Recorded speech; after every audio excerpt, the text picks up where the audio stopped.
kayo pala. Halina, tuloy kayo.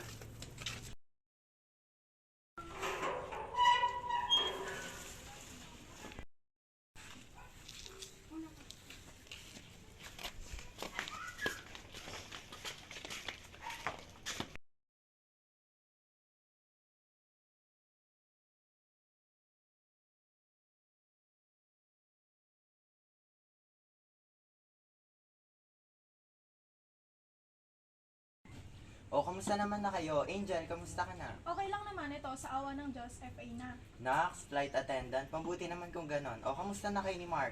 Okay naman, magkakamabutihan palalo. Mabuti. O ikaw naman, Jamaica, kamusta ka? Kamusta din yung trabaho mo? Okay lang, medyo nakakapagod sa duty pero kinakaya pa. Ito yata si Lovely, nakakangat-angat na. Ay, oo naman, patuloy lumalago ang business. Kayo, pag may kailangan kayo, magsabi lang kayo. Kasi magkakaibigan naman tayo. Ay, salamat naman kung ganon. Buti hindi nagbago yung ugali mo mula noon hanggang ngayon. Mabuti ka pa rin sa amin. Ikaw, Justice, kamusta na? Eto, ayos naman. Isa na akong engineer. Pagka gusto niyo magpagawa ng bahay, pwede niyo naman akong tawagan. Ikaw, ata Angel, isang engineer ata dyan. Oo, yung boyfriend ko, engineer din. Kayo, kamusta kayo? Eto, going strong and engaged na rin kami. And hopefully makapagpakasal na rin at the end of the year since meron na rin kaming ipon. Ako naman, ang trabaho ko, CPA na and financially stable naman. At And I'm a doctor. Yes, and so far, maganda naman yung sa company niya and sa company. Taray naman noon at hanggang ngayon kayo pa rin. Of course. Syempre naman, ganun talaga sa isang relasyon. Kailangan nyo lang intindihin yung isa't isa and yung mga goals nyo, wag nyo silang isasantabi.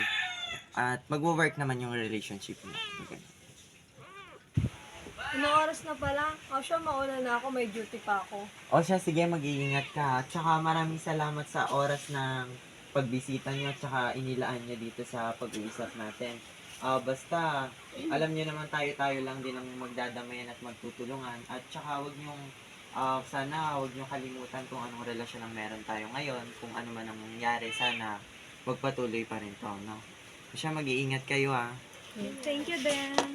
Congrats ulit. Bye-bye.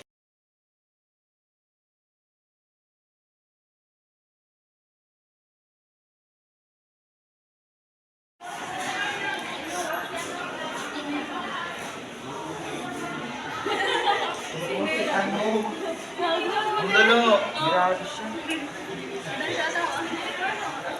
Buti pa sila, may circle of friends. Paano naman ako?